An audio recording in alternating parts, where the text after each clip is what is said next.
Welcome to the Leadership Decoded podcast. Here, we provide you practical techniques to help you lead at your very best at work and in your everyday life. I'm your host, Dr. Will Ramey, a former U.S. Army officer and combat veteran, a current leadership and team development workshop facilitator, and executive education adjunct professor. Today, we're diving into a topic known as deep work, and it's based on the book Deep Work by Cal Newport. In an age where distraction is rampant, Newport flips the narrative by celebrating the power of its opposite, the power of focused, uninterrupted work.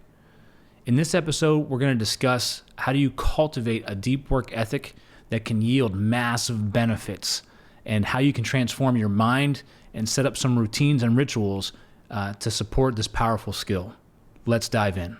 This episode is brought to you by Sweat Tent, the industry leader of the portable at-home wood-burning sauna. Being a leader can be stressful. That's why I've been a sauna user for many years. Did you know that consistent sauna usage 3 to 4 times a week not only relieves stress and improves sleep, but it also enhances your physical well-being and fosters mental resilience and cognitive clarity to be a better leader? And you no longer have to go to a crowded gym or buy one of those expensive and bulky at-home setups to experience the benefits of a sauna. Sweat Tent is the most portable and affordable at-home sauna on the market. The setup takes minutes and can reach 200 degrees in under 30 minutes. Harness the power of the Sweat Tent sauna to lead with clarity and poise.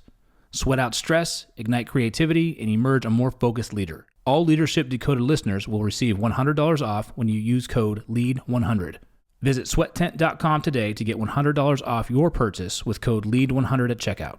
Again, that's sweattent.com to get $100 off with code LEAD100. Sweat Tent, improving your ability to lead at work and in your everyday life. This episode is brought to you by C&G Tutoring. Founded by Janelle and Chris Seaton, C&G Tutoring is Northeastern Pennsylvania's leading tutoring service. Our experienced, state-certified tutors provide personalized, one-on-one sessions tailored to each student's unique learning style. From math and science to reading, writing, and even Spanish, we cover it all. We also offer top-notch SAT prep designed to help students sharpen the skills they need to achieve their goals on the SAT. Join the countless families who trust C&G Tutoring with award-winning educators and a 5-star parent rating. We offer in-person and virtual tutoring using 21st century learning techniques. Visit cngtutoring.com today and start your child's journey to academic excellence. C&G Tutoring, ignite your mind. This episode is brought to you by Fit AF. As a leadership coach, I understand the importance of fueling both body and the mind. Balancing coaching sessions, workshops, and personal development can be demanding, and that's where Fit AF steps in. Fit AF offers an ever-changing menu crafted by top chefs and nutrition experts to ensure you're getting the best quality meals. Their diverse selection caters to various dietary preferences and needs, including keto, paleo, vegetarian, vegan, gluten-free, and more. As a valued listener, enjoy an exclusive offer. Get 20% off your first order of 7 meals or more by using code LEADER at checkout at fitafnutrition.com. Again, that's code LEADER for 20% off your first order of 7 meals or more at fitafnutrition.com. The ability to stay focused in an office these days, or even at home these days, is almost impossible unless you intentionally and explicitly set yourself up to do so. So think about it. If you're a leader of a team, how many times a day do you get distracted? Knock, knock, knock. Do you got a minute, boss? Ding, ding, ding. Emails come in. MS Team meeting, Zoom meeting comes on, emails in the background, things are popping off. Do you have time to sign this? Do you have time to do this? Hey, do you have a minute? I want to talk about X.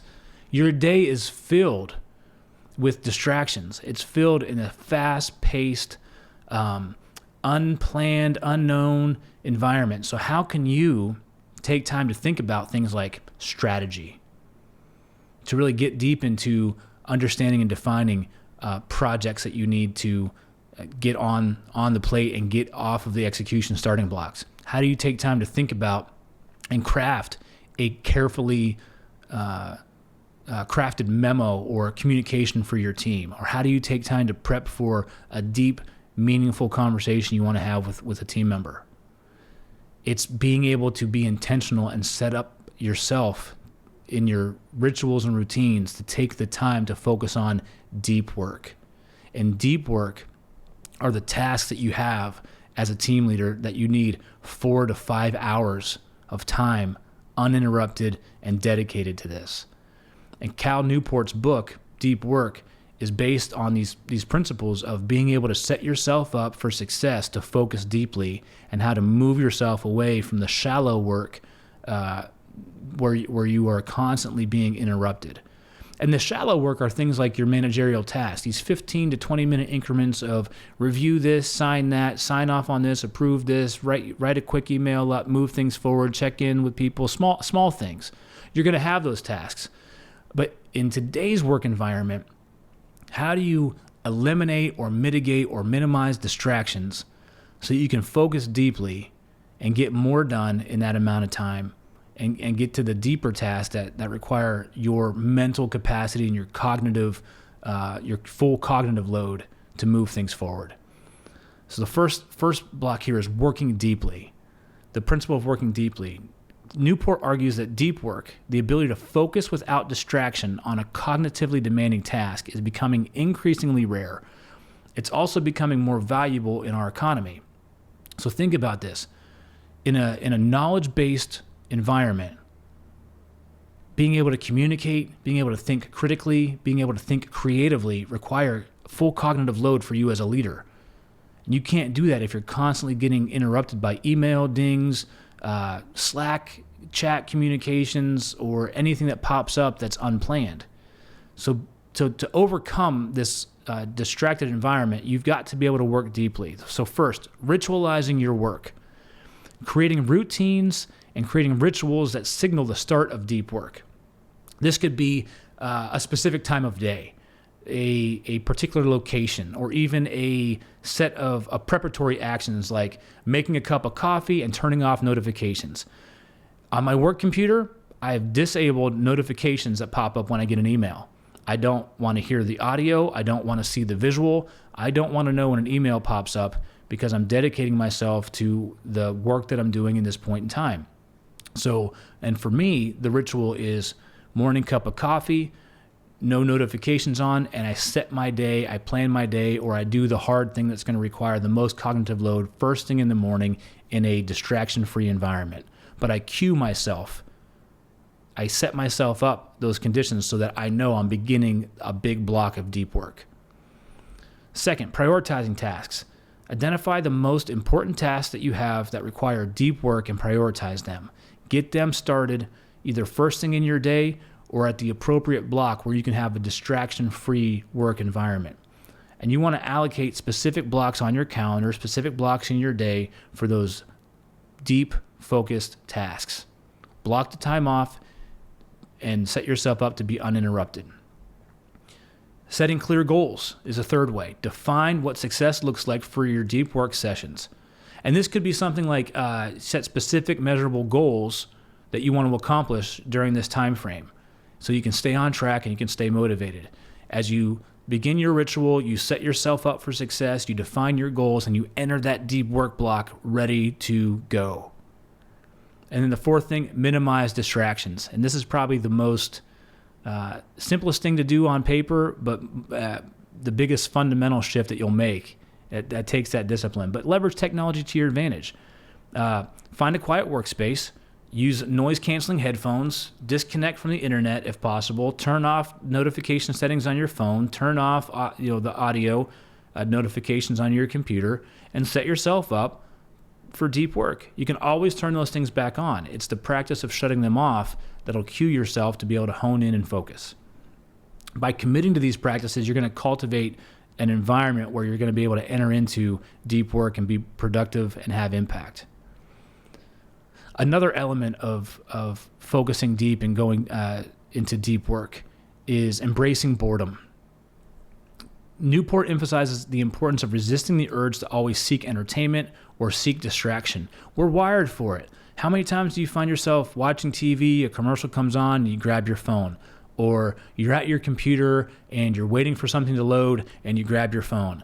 Or you're at your computer, you do a task, and then all of a sudden you jump on and you go check the news headlines throughout the day, or you check the weather headlines throughout the day. We're in a system where communication is constant, connectivity is always there, something is on 24/7, and so we bounce from task to task to task, and we have these periods where we can't not be stimulated. Well, Newport wants to suggest that we flip that on its head. When was the last time you've given yourself time to go wander and let your mind wander? You go outside. No podcast, no headphones, no music. You just let yourself wander around. Hear the birds, feel the wind, listen to the trees.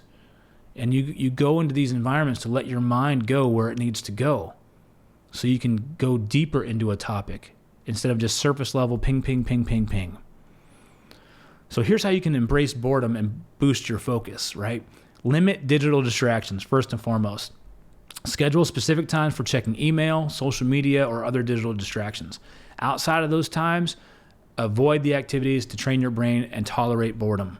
I've done this on my phone. I've set time limits I can use on social media, right? And as a content creator, as a person that works in an online business, I know this sounds counterintuitive, but what I have found is I am easily distracted by, did I get an email? Did I get a client? Did I get this? Did I get that? How's the post doing? How's this doing?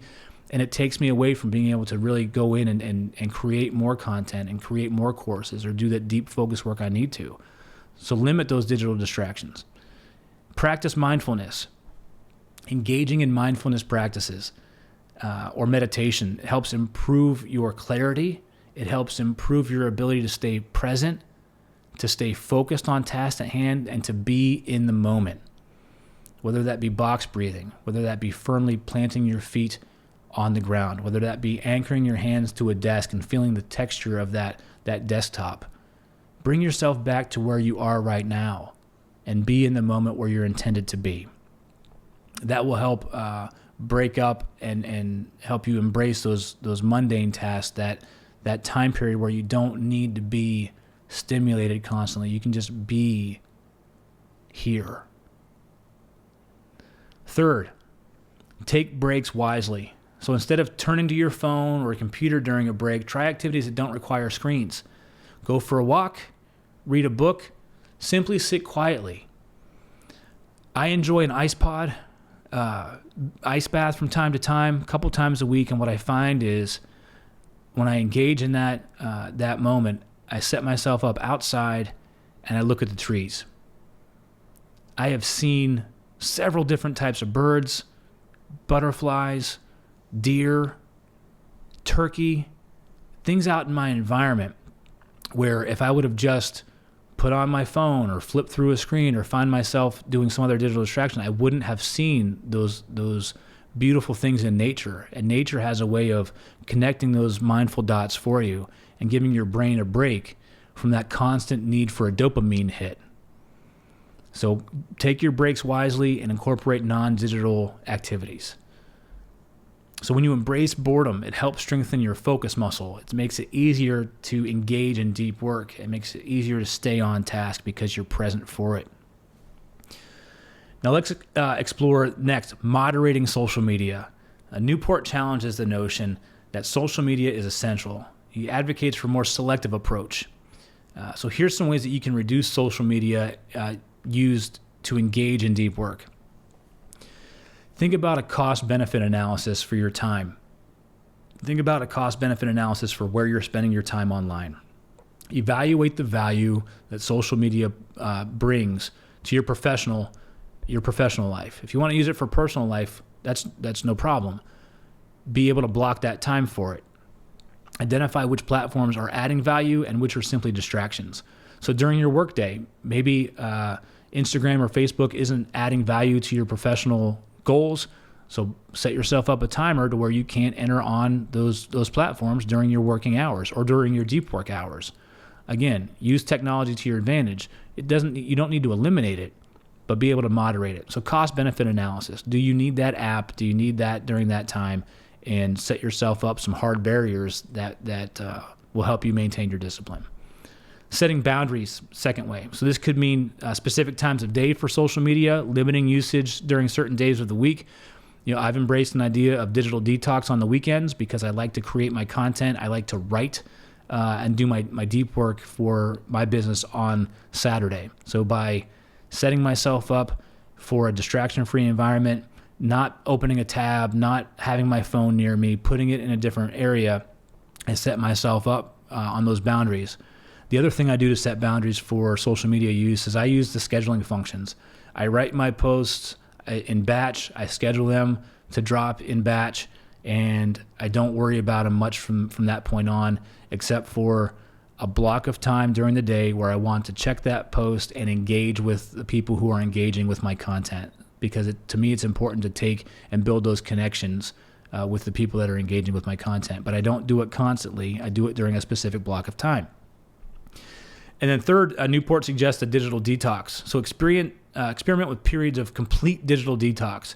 And this could be a certain time of day, days during the week, hours during the day, whatever it may be. But this is going to help you reset your relationship with social media and with technology in general. So has it become a habit when you're bored or when you have a downtime to turn to technology to fill that void, as compared to just being in that moment and letting your mind wander where it needs to versus something else giving you a predetermined stimuli? By reducing, mitigating use of social media, moderating use of social media, you can reclaim your attention and you can reclaim your focus for more meaningful, productive activities. And lastly is the idea that Newport brings up is drain the shallows. He advises minimizing shallow work, meaning tasks that are easy, not cognitively demanding, to maximize time for deep work. I talked about this in previous episodes about rituals and routines and manager time versus maker time. It really is being able to block those times where you can do your shallow work quick, fast, and efficiently, and then blocking your time to do your deep work without those tasks hanging over you. So ways to do this: you can audit your time. Track how you spend your time for a week, identify activities that fall into the category of shallow work, and either assess their necessity or block time out to do it that is off your peak deep work time. If your best time to do deep work is in the morning, do your shallow work in the afternoon, and vice versa. Batching shallow tasks together. This is going to help you gain efficiency as well. When you group those tasks together, you're in the mental state to do your shallow work. So this prevents these tasks from interrupting your deep work time. You may find yourself in a deep work block, and then all of a sudden a shallow task pops into your mind. Well, if you know that you have pre-designated time to do that shallow work, you can say, nope, I'm doing that later. Let that thought go out and come back to your deep work so you can focus. Delegate and automate. Delegating shallow tasks where possible or using technology to automate them. This frees up more time for your deep work. So like I said, the shallow work, I got to post on social media or I got to respond to something. See what you can do. See what you can use. Leverage technology to do that for you during that designated time, and then you don't have to be the one involved. You can set it up, you can set it and forget it, and then you can move forward so it's not a distraction anymore. And lastly, setting boundaries. Be clear about your availability for meetings. Be clear about your interruptions. Protect your deep work time by communicating your schedule to colleagues.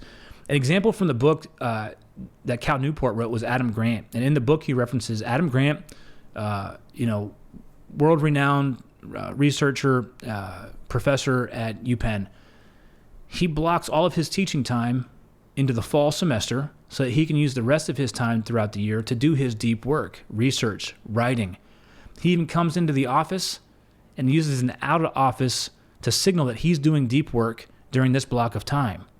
So he has embraced these elements of Cal Newport's book, and he's putting them into action. So where your time allows, where your boundaries allow, set yourself up to do that. By setting yourself up for success, embracing the principles of deep work, which again, working deeply, embracing boredom, moderating social media, and batch processing your shallow tasks, these practices will help you cultivate a deep work ethic and will help you reclaim your time so that you can focus deeply where you need to. You'll find yourself being more productive, you'll find yourself being more committed, and you'll find yourself having more impact in the work that you do. In an age of distraction, the ability to focus deeply is a powerful and valuable skill. I want to thank you for tuning in to the Leadership Decoded podcast here in the Loop Internet Studio. If you liked today's episode, if you found value in today's episode, download it, save it, share it with a fellow leader. Knowledge is power. Sharing knowledge helps everybody lead at their very best each and every day. We want to hear from you. So give us a like, send us a comment, give us a review. Let us know how we're doing. We're here to serve you, to help you lead at your very best. If you have an idea for an episode, if you have a comment, question about leadership, send it in so we can answer it, because we're here to serve. And if you're an organization or team that's looking for leadership or team development, I want to work with you.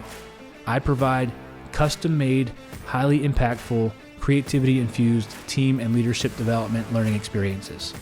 We'll work together to solve your business needs and help your team develop leadership capabilities like no other. You can connect with me on LinkedIn at Dr. William Ramey, on Instagram at Leadership Decoded Pod. You can email me at will@onthestacks.com or check out my website, drwilliamramey.com. I'm here to serve. I'm here to help. Thanks for tuning in to Leadership Decoded. I'm your host, Dr. Will Ramey, and I'll see you the next time you press play.